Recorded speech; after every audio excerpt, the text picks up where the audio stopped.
You may be familiar with cupping, also known as myofascial decompression, and you're probably familiar with its signature circular marks. But have you ever looked online for an at-home cupping set to try? The search results can be overwhelming to say the least. The two types of cups that are most suitable for beginners are plastic cups and silicone cups. But what's the difference between those two types of cups? Well, I'm Dr. Sandy Baird, and in this video, I'm going to tell you exactly that. So myofascially decompress that like button and stay tuned.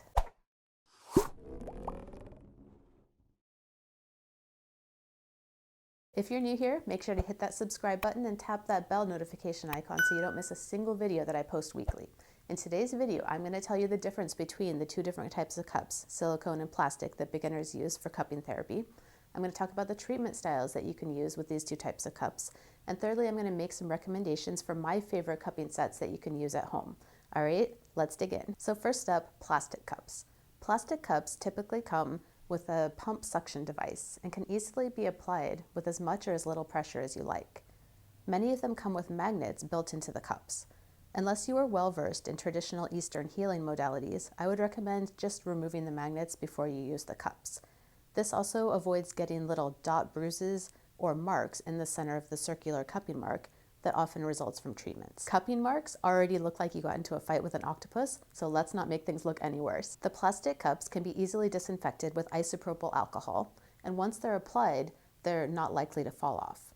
They usually come in a set or a tray with multiple cup sizes. Silicone cups, on the other hand, don't require any pump, and all you need to do is squeeze them and then apply them to the skin. They often come in similar size arrangements as plastic cups, but since, and we're going to talk about this later in the video, since we typically use silicone cups as more of a moving and scraping modality, you often don't need multiple sizes of the same cup, so they tend to come in smaller set sizes. They can also be disinfected with isopropyl alcohol or boiled for a few minutes.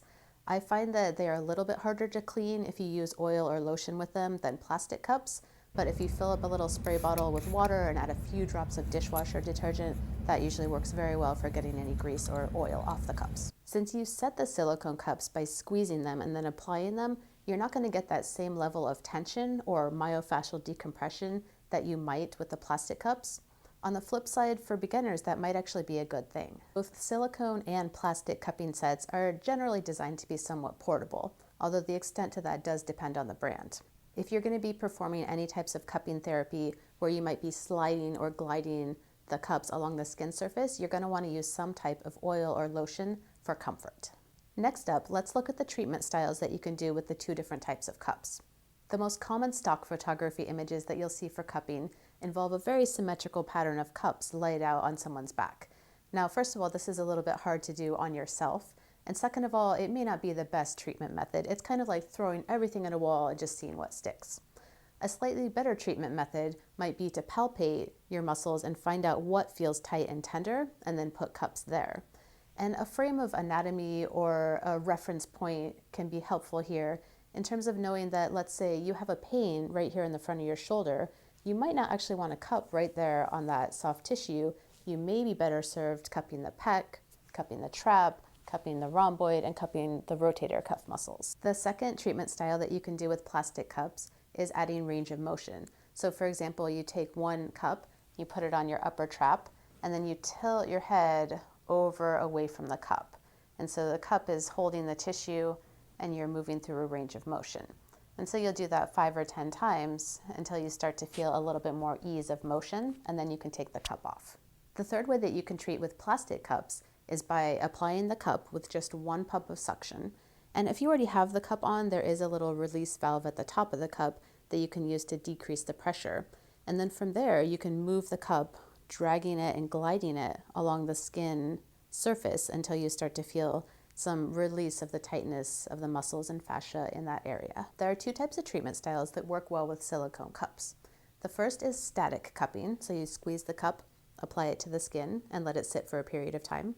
And the second is moving the cup around. So you apply the cup, and then you start to move it, sliding and gliding through an area of tight tissue. Okay, now that you know the difference between plastic and silicone cups, all you need to do is go buy a set of cups. But which ones are the best? I've left some links down in the description box for my favorite cupping sets, and they're ones that I use both in the office for treatments as well as for more informal home use. What do you think? Do you have a set of cups already and you're going to try a different type of treatment style after watching this video? Or are you going to go buy a set of cups? Are you going to get plastic ones or silicone ones? Let me know down in the comments section below. All right, go ahead and hit that like button if you found this video helpful. Share it with someone who you think it might be beneficial to. And if you haven't already, please subscribe to my channel. You can do so over here.